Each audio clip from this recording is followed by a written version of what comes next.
You are listening to Alex Nanlohi Podcast, to know the Lord and to make Him known.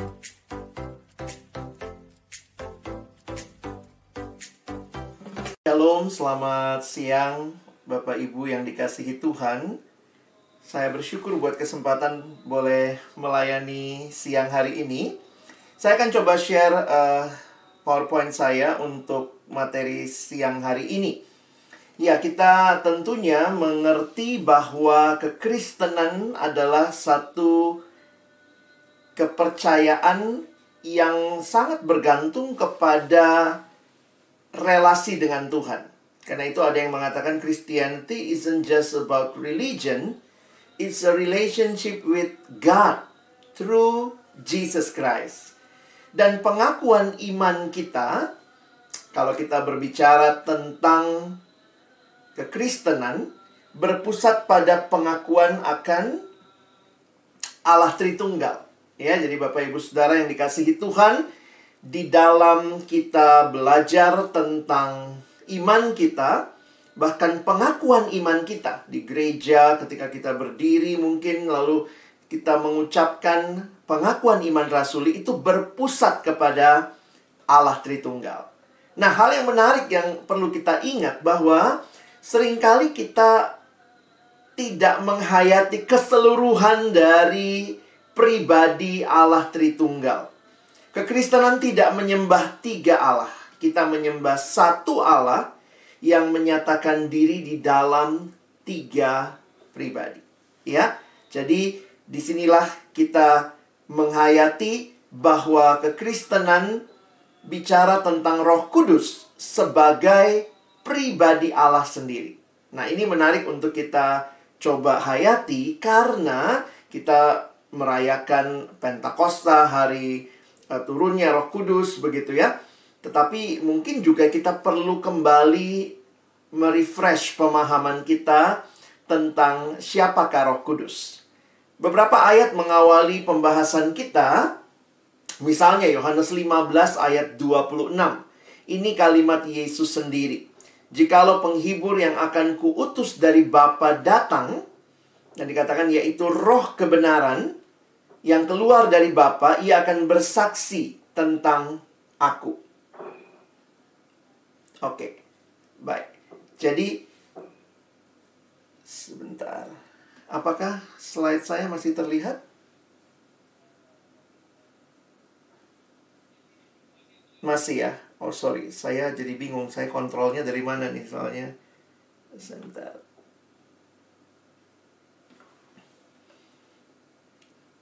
Oh, sebentar Pak. Oke. Nah, di dalam Yohanes 16, kita bisa melihat, namun benar yang kukatakan ini kepadamu. Ini kalimat Yesus sekali lagi. Adalah lebih berguna bagi kamu jika aku pergi. Sebab jika aku tidak pergi, penghibur itu tidak akan datang kepadamu. Tetapi jikalau aku pergi, aku akan mengutus dia kepadamu. Dan perhatikan, ini tugasnya ya. Dan kalau ia datang, ia akan menginsafkan dunia akan dosa, akan kebenaran, dan penghakiman. Jadi ini menarik untuk kita perhatikan bahwa Tuhan Yesus sendiri menyatakan bahwa Roh Kudus menjadi bagian yang akan melanjutkan pekerjaan Kristus ketika dia kembali kepada Bapa. Jadi, apa yang sebenarnya orang Kristen pahami tentang Roh Kudus? Saya pikir ini perlu kita ingat kembali. Yang pertama adalah Roh Kudus adalah pribadi. Maksudnya pribadi bukan sekadar benda atau cuma kekuatan. Roh Kudus bukan sekadar energi atau power, but Roh Kudus is a person. Sebagai contoh di dalam Yohanes 16, kalau nanti kita baca, kata ganti yang digunakan untuk Roh Kudus bukan kata ganti benda, tetapi kata ganti orang. Itu menunjukkan ya Roh Kudus adalah pribadi. Dan dalam banyak bagian Alkitab, ketika Roh Kudus disebut, hal itu selalu menunjuk kepada pekerjaan seorang oknum atau pribadi. Jadi bukan hanya sekadar kuasa. Misalnya dalam ayat-ayat yang tadi juga kita baca, Roh Kudus disebut penghibur.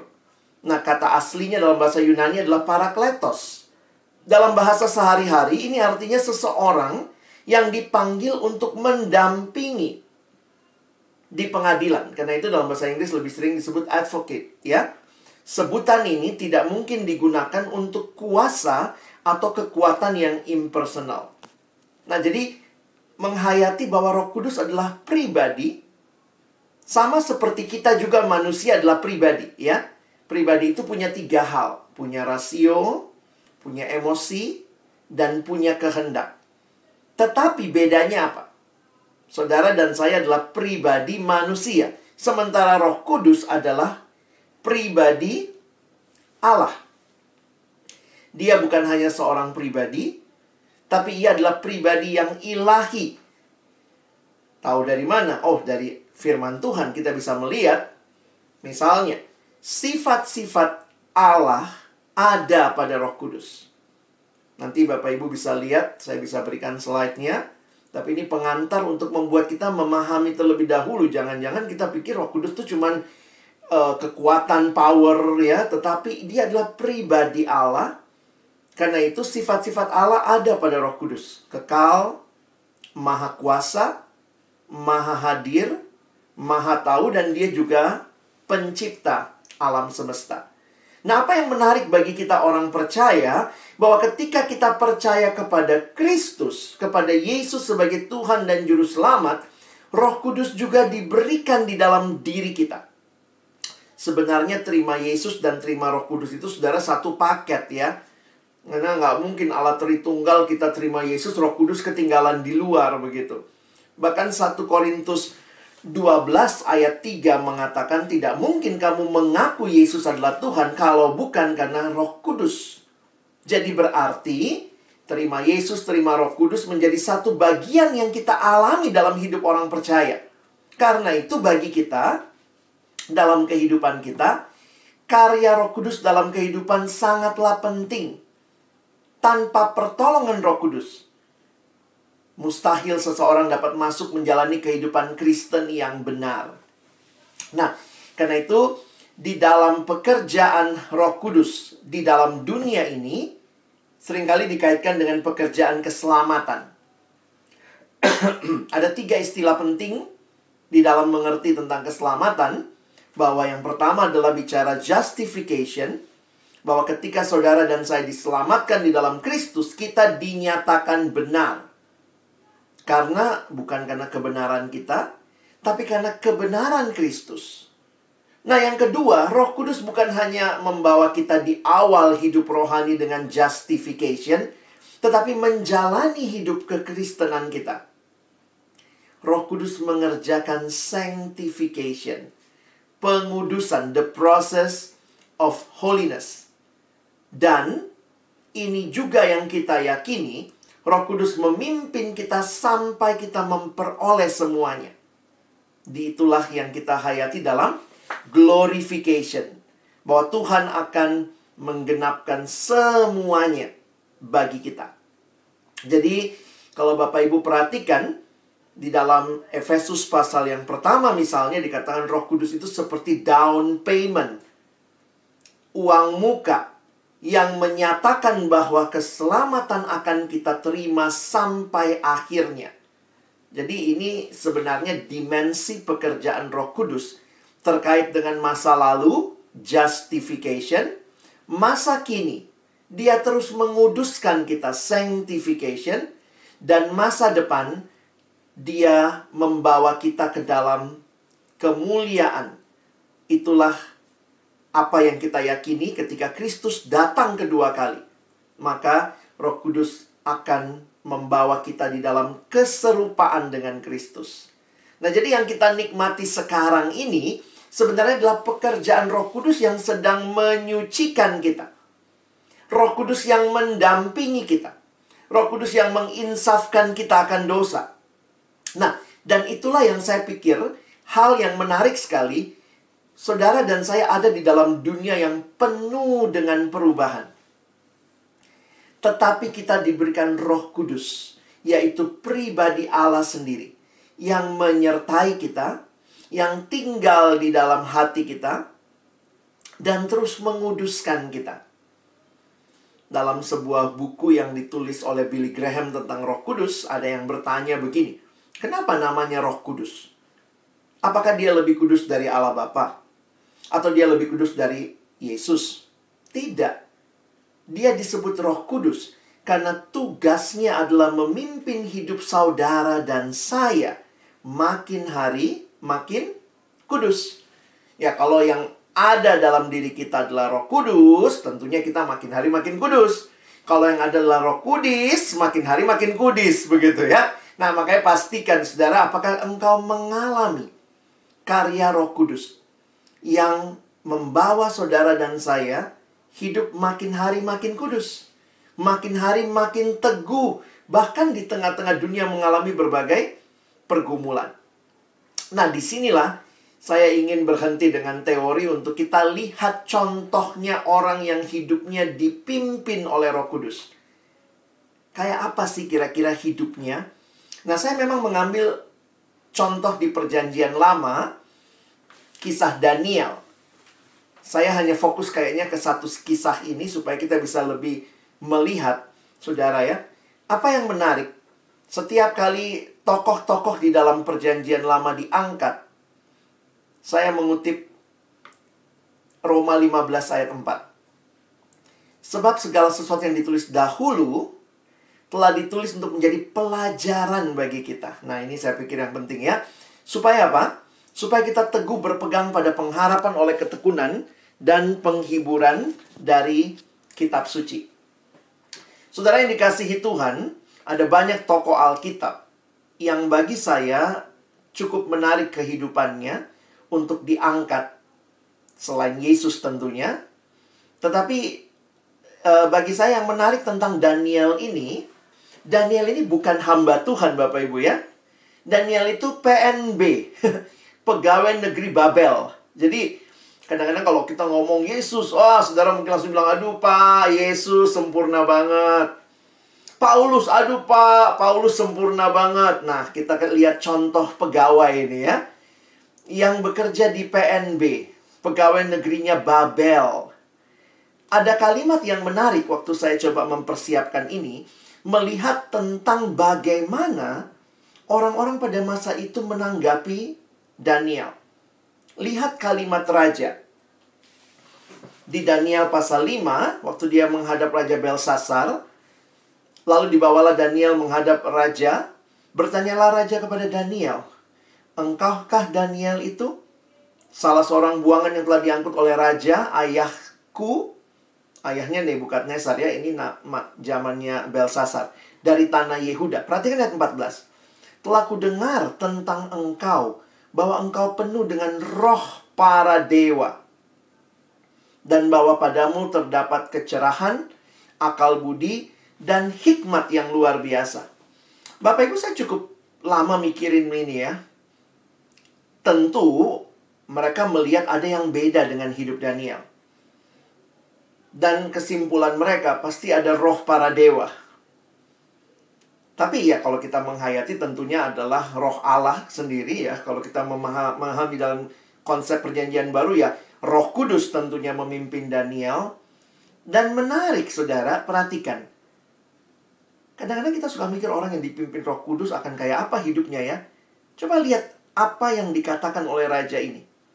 Dan bahwa padamu terdapat kecerahan, akal budi, dan hikmat yang luar biasa. Saudara, ini jadi penting bagi kita untuk mengerti dunia yang berubah. Saudara ada di perusahaan yang juga tentunya banyak hal yang mungkin terjadi perubahan. Perusahaan yang akan menuntut saudara terus mungkin harus bisa menjadi pembelajar seumur hidup.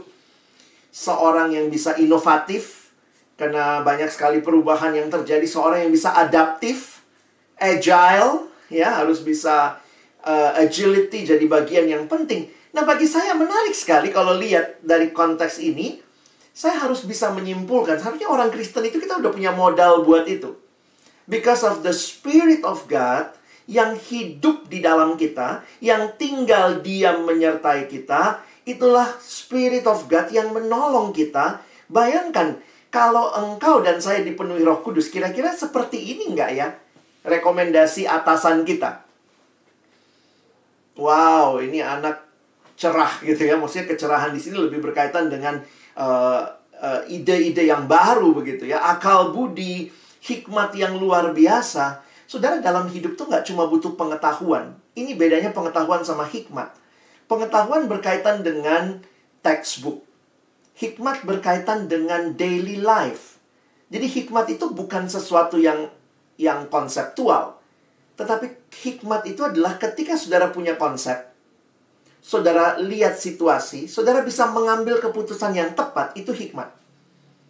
Nah, menarik sekali kalau kita melihat seperti ini kemudian jadi refleksi saya ya. Apakah kita yang mengaku orang Kristen dipenuhi Roh Kudus, Roh Allah diam dalam kita, tapi kerjanya nggak bersemangat, orang lihat kita juga loyo, lihat kita apa bedanya sama yang sana, lihat kita juga kayaknya bikin susah gitu ya. Nah, ini perlu kita jadikan sebuah perenungan. Ini rekomendasi yang diberikan dari raja yang hanya mendengar. Dia belum pernah kerja sama Daniel. Dia dengar dari orang-orang yang nanti kalau teman-teman lihat di ayat 11-nya, dia tanya, ya ada orang yang mengajukan, cari aja nih ada orang namanya Daniel. Dan rekomendasinya sama, penuh dengan roh para dewa. Bagi saya menarik untuk kita merenungkan sedikit tentang Daniel ya. Ayo saya ajak kita lihat siapa Daniel dan bagaimana Allah hadir dalam hidupnya. Saudara, Daniel 1 ayat 3-8. Kita bisa coba perhatikan ayat-ayat ini sebagai landasan kita melihat beberapa hal dalam hidup Daniel. Jadi Daniel ini termasuk orang buangan. Israel waktu itu dikalahkan oleh Babel. Dan Babel ini punya kebiasaan, kalau kalahkan, dia bawa tuh orang-orang dari Yerusalem, dibawa ke Babel. Makanya mereka disebut orang buangan. Nah, perhatikan ayat 3. Lalu raja bertitah kepada Aspenas, kepala istananya, untuk membawa beberapa orang Israel yang berasal dari keturunan raja dan dari kaum bangsawan, yakni orang-orang muda yang tidak ada sesuatu cela, yang berperawakan baik, yang memahami berbagai-bagai hikmat, berpengetahuan banyak, dan yang mempunyai pengertian tentang ilmu, yakni orang-orang yang cakap untuk bekerja dalam istana raja, supaya mereka diajarkan tulisan dan bahasa orang Kasdim. Ayat 5. Dan raja menetapkan bagi mereka pelabur setiap hari dari santapan raja, dan dari anggur yang biasa diminum raja. Mereka harus dididik selama 3 tahun, dan sesudah itu, mereka harus bekerja pada raja. Di antara mereka itu ada beberapa orang Yehuda, yakni Daniel, Hananya, Misael, dan Azaria. Pemimpin pegawai istana itu memberi nama lain kepada mereka. Daniel dinamainya Belzazar, Hananya dinamainya Sadrah, Misael dinamainya Mesach, dan Azaria dinamainya Abednego. Daniel berketetapan untuk tidak menajiskan dirinya dengan santapan raja dan dengan anggur yang biasa diminum raja. Dimintanyalah kepada pemimpin pegawai istana itu supaya ia tidak usah menajiskan dirinya. Saudara, sekali lagi ini adalah sebuah konteks ketika Israel ditaklukkan oleh Babel dan mereka harus dibawa ke pembuangan di Babel. Saudara coba lihat peta sebentar. Dari Yerusalem di sisi kiri menuju ke Babylon, mungkin di layar kita ya ampun Pak, cuman berapa inci, 5 inci atau 5 senti. Tetapi itu jaraknya kurang lebih 1000 mil. Jadi Daniel yang masih muda waktu itu dibawa. Kenapa mereka dibuang? Salah satu hal yang menarik, karena Israel itu bandel, saudara ya. Daniel dan kawan-kawannya dibesarkan di tengah kondisi Israel yang berdosa, yang hancur secara moralitas karena dipimpin oleh pemimpin-pemimpin yang bobrok. Karena rajanya tambah hari tambah jahat, tambah jahat, tambah jahat. Akhirnya Tuhan bilang, oke, sekarang dibuanglah mereka ke Babel. Tidak ada lagi raja. Tapi bagi saya menarik, saudara ya. Masih tetap ada orang-orang kayak Daniel. Padahal raja-rajanya bobrok ya. Kadang-kadang kita kalau lihat pemimpin bobrok, kita mau ikutan bobrok ya. Bilangnya, dia aja gitu. Bos aja kayak gitu. Apalagi gua gitu ya. Tapi Daniel dan kawan-kawannya meskipun dibesarkan dalam kondisi yang tidak baik sampai akhirnya mereka dibuang, tapi ini bagi saya menarik. Tidak ada dalih iman runtuh hanya karena lingkungan bobrok. Habis semua porno sih Pak, ya udah saya ikutan porno. Oh saudara, berarti saudara nggak punya keteguhan hati. Nanti kalau semua bunuh diri ya saudara ikut juga. Kenapa? Karena semuanya. Seringkali kita jadi orang yang tergantung apa kata orang banyak. No, bukan begitu Daniel. Raja Nebukadnezar ini, dia punya strategi. Ya, dia pilih pemuda-pemuda excellent, brilliant dari seluruh wilayah kekuasaan untuk dibina dan dipersiapkan bekerja di istana Raja Babel. Karena itu lihat tadi ya, dia ternyata nggak sekedar bawa orang buangan, tapi beberapa orang buangan itu dipilih. Nah, Daniel tuh termasuk yang dipilih dengan kualifikasinya lumayan tadi ya. Keturunan bangsawan. Jadi, saya coba bikin begini kali ya. Daniel itu direkrut masuk ITB, saudara. Institut Teknologi Babel. Nanti saudara lihat ya. Menerima mahasiswa baru, kriterianya berdarah biru, kaum bangsawan, usia minimal. Kira-kira kan dia masih muda ya. Kira-kira 15 tahun.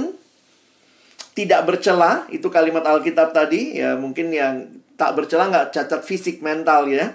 Sehat walafiat. IQ kita tambahin aja ya, karena orang-orang pinter, saudara. Penampilan menarik diutamakan pria, begitu ya. Maaf yang perempuan. Memiliki ijazah SMA, NEM rata-rata 9,5. Wah, hebatnya, saudara. 4 anak ini lulus. Daniel, Hananya, Misael, Asaria. Nah, tentunya mereka sangat terpelajar. Jadi memang bibitnya bagus juga, saudara ya. Tetapi perhatikan. Ketika mereka ada di negeri asing itu, mereka dididik. Tantangannya apa? Didik dalam bahasa, tulisan orang Kasdim, termasuk juga makanan, saudara ya. Makanan pada waktu itu wujud loyalitas. Makanya kalau makan dari makanan raja, berarti ya loyal sama raja itu. Dan lifestyle-nya. Nah tentu, bayangkan ya, orang muda, saya bisa bayangkan tuh, orang muda, masih penuh gejolak muda. Jangan pikir, saudara, Daniel bukan orang muda yang punya ini hasrat anak muda juga ya. Kadang-kadang kita kalau lihat tokoh Alkitab, kita pikirnya semuanya nggak punya hasrat untuk melakukan hal-hal yang lain. Tapi bagi saya, Daniel dan kawan-kawannya memilih. Itu bagi saya yang lebih penting. Dia ada 1.000 mil dari kota leluhurnya. Tapi dia kemudian ada di tempat itu. Diberikan berbagai hal, disuruh belajar bahasa asing dan segala macam. Saudara, dalam sebuah tafsiran, waktu dikatakan soal perubahan nama, saudara coba lihat nih. Nggak gampang loh, nama mereka diubah. Ini ternyata salah satu bentuk asimilasi ala Babel. Nama Daniel, ingat, namanya orang Yahudi itu selalu ada kaitannya sama Allah. Makanya namanya orang Yahudi biasanya ada unsur El itu Elohim, Daniel, Misael, atau ada unsur Ya, Hananya, Yahweh, Azariah. Jadi makanya itu nama mereka tuh terkait dengan Allah, Hakimku, Hananya Tuhanlah anugerah. Diganti jadi nama Dewa Babel. Kita kadang-kadang lebih hafal ya, Sadrak, Mesak, Abednego. Padahal itu nama asingnya, SMA, Sadrak, Mesak, Abednego. Nama aslinya Hananya, Misael, Azaria. Lalu Daniel diganti jadi Belsasar. Lihat ini, nama diganti. Tapi bagi saya menarik. Ketika nama diganti, kayaknya nggak ada komplain. Paling tidak dari ayat yang kita baca. Mereka komplain pas kapan? Ketika disuruh makan makanan dari meja raja. Mereka diminta untuk mengubah gaya hidup mereka. Daniel dan kawan-kawannya menolak. Wow, ingat. Makanan bentuk loyalitas kepada raja. Saya coba search gitu ya. Kenapa sih mereka nolak? Karena nampaknya makanan-makanan raja itu makanan haram. Salah satunya orang Babel tuh makan kuda. Orang Yahudi nggak boleh. Ya, itu berkuku belah gitu ya. Nah, jadi kalau saudara perhatikan, Daniel dan kawan-kawannya menolak. Bayangkan nolak titah raja. Wow, itu sama dengan nolak raja. Jadi tantangan yang mereka hadapi mau oposisi, ngelawan raja atau kompromi. Nah, ini kadang-kadang nggak gampang, saudara ya. Nah, di sini jadi menarik buat saya. Saya ingat kalimat Yesus ya. Dan jika kamu digiring dan diserahkan, janganlah kamu khawatir akan apa yang harus kamu katakan. Tetapi katakanlah apa yang dikaruniakan kepadamu pada saat itu juga, sebab bukan kamu yang berkata-kata, melainkan Roh Kudus. Wah, bagi saya menarik, saudara. Orang yang dipimpin Roh Kudus, orang yang akan bisa ditolong Tuhan tentunya ya, untuk menyikapi situasi. Kadang-kadang kita tuh kalau sulit tuh bingung ya. Nah, saya pikir, wah, ternyata Alkitab bilang, ya serahkan sama Tuhan. Coba lihat apa yang terjadi. Kreatif juga mereka ya. Ayat 11 tadi. Kemudian berkatalah Daniel kepada penjenengan yang telah diangkat oleh pemimpin pegawai istana untuk mengawasi Daniel, Hananya, Misael, dan Azaria. Ini dari mana dia dapat ide begini, saudara ya? Adakanlah percobaan dengan hamba-hambamu ini selama 10 hari. Biarlah kami diberikan sayur untuk dimakan dan air untuk diminum. Jadi cuma makan sayur dan minum air. Sesudah itu bandingkanlah perawakan kami dengan perawakan orang-orang muda yang makan dari santapan raja. Kemudian perlakukanlah hamba-hambamu ini sesuai pendapatmu. Wow. Kadang-kadang situasi sulit. Ketika kita dipimpin Tuhan, ada inovasi, ada kreativitas. Ya sayangnya kadang-kadang kita lebih mengandalkan apa yang kita pikir. Wah, kalau saya ngomong begini. Daniel, bagi saya yang menarik adalah Daniel itu bukan coba-coba. Hatinya tetap tidak mau makan. Jadi itunya dulu yang harus beres, saudara ya. Saya hatinya nggak mau ikutan dosa. Itu dulu. Baru kemudian saya yakin Tuhan menolong kita. Baik untuk menyampaikan, untuk bisa berinovasi, untuk bisa memberikan proposal usulan. Kadang-kadang masalah kita bukan itu. Masalah kita dari awal memang pengen nggak jujur. Dari awal emang pengen makan gitu ya. Terus nanti pura-pura sosok Kristen gitu. Jadi bagi saya, tetapkan hati dulu. Dan ketika engkau berserah kepada ketetapan yang benar, Roh Kudus akan pimpin. Saya yakin itu. Dan ini yang kita lihat. Karena bagi saya jadi menarik begini ya. Apakah Raja Babel hanya bawa 4 orang pemuda Yahudi? Saya yakin enggak sih. Tapi kenapa 4 ini yang dicatat? Nah, itu jadi menarik, saudara. Jangan-jangan hanya 4 ini yang pegang firman Tuhan. Bahkan di tanah asing. Mungkin yang lain sudah mulai kompromi. Nah, jadi saudara yang dikasihi Tuhan, integritas itu apa? Integritas itu doing the right things when no one is watching. Ini definisi dunia tentang integritas ya. Integrity is doing the right thing when no one is watching. But Daniel tahu dia sedang ada Allah yang watch his life. Dan karena ada Allah yang mengetahui, jadi Daniel tuh nggak pelintat-pelintut ya. Dari hatinya pokoknya ini ada Tuhan. Nah, kenapa bagi saya ini menarik, saudara? Zaman itu konsep Allah itu teritorial, saudara. Maksudnya apa? Allahnya Israel ya cuma berkuasa di Israel. Allahnya Babel berkuasa di Babel. Makanya kalau pindah tempat, pindah Allah. Kalau Allahnya di tempat itu ya, kalau Allah yang sini dibawa ke sana tuh roaming, saudara ya. Nah, yang menarik adalah Daniel dan kawan-kawannya tidak punya konsep itu tentang Allah. Bagi mereka, baik di Yerusalem maupun di Babel, Allahnya tetap Allah semesta langit. Tidak bisa saya kompromi. Kadang-kadang kita pikir anak muda ada di Babel, ya udahlah kompromi dikit lah, nggak apa-apa lah, jauh dari Yerusalem, Allah nggak lihat. Daniel dan kawan-kawannya tidak menghayati Allah yang lokal. Dia menghayati Allahnya yang universal. Dan bagi saya ini menarik, saudara ya. Saya langsung aja banyak hal yang coba saya lewati karena waktu. Perhatikan di pasal 6. Ayat 6 yang saya warnai paling bawah. Karena hidup Daniel sejak mudanya memilih seperti itu. Saudara lihat, Daniel pun didakwa gara-gara ibadahnya kepada Allah. Ini udah bingung ya. Orang-orang mau lihat nih gimana? Coba lihat ayat 4 ya. Karena ia mempunyai roh yang luar biasa. Jadi Daniel itu tidak ada kesalahan dalam pekerjaan, susah dicarinya udah susah. Yang mungkin didakwa adalah cari-cari alasan ibadahnya. Tapi waktu terjadi ini, Raja keluarin titahkan, siapa yang menyembah Allah selain kepada raja dalam waktu itu akan dibunuh. Daniel, demi didengar Daniel surat perintah dibuat, pergilah ia ke rumahnya. Dalam kamar atasnya ada tingkap-tingkap yang terbuka ke arah Yerusalem. 3 kali sehari ia berlutut, berdoa memuji Allah seperti yang biasa dilakukannya. Daniel bukan mendadak rohani waktu ada masalah, saudara. Kadang-kadang kita gitu ya, tanpa sadar waktu ada masalah, udah mulai rohani. Aduh Tuhan, jangan sampai bos marah Tuhan. Tuhannya mulai kita cari-cari begitu ya. Daniel terbiasa. Menghadap Yerusalem bukan masalah Ka'bah, saudara ya. Karena Israel lagi dibuang 70 tahun. Dan mereka meyakini Tuhan akan bawa mereka kembali ke Yerusalem. Karena itu orang Israel di pembuangan selalu berdoa menghadap Yerusalem. Dan saudara tahu apa yang terjadi? Tuhan hadir, tapi akhirnya Daniel harus masuk gua singa. Nah, dalam cerita ini apa yang saya ingin ingatkan bagi kita?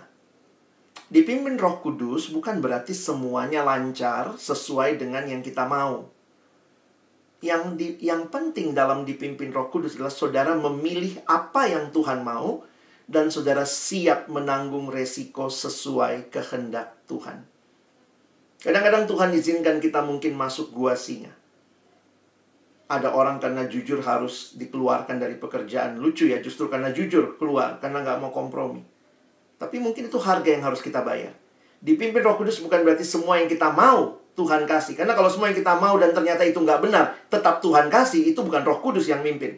Itu Roh Kudus, saudara ya.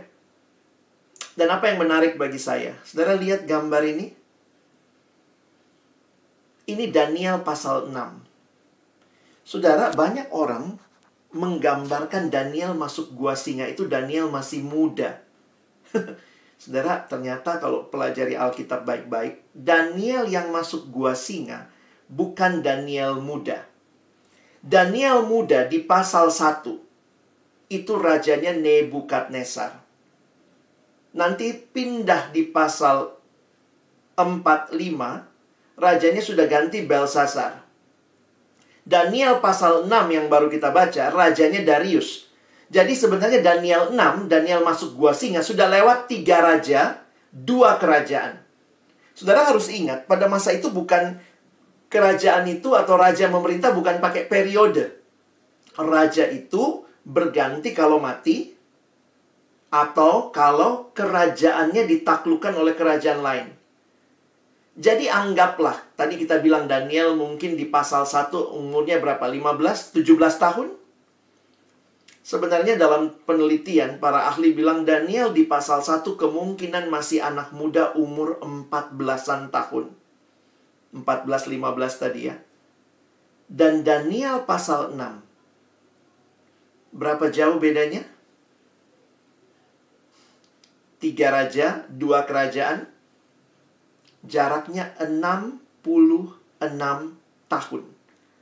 Jadi Daniel yang masuk gua singa 14 pasal 1 tambah 66. Daniel yang masuk gua singa, Daniel umur kira-kira 80 tahun. Saudara, apa yang menarik untuk kita simpulkan?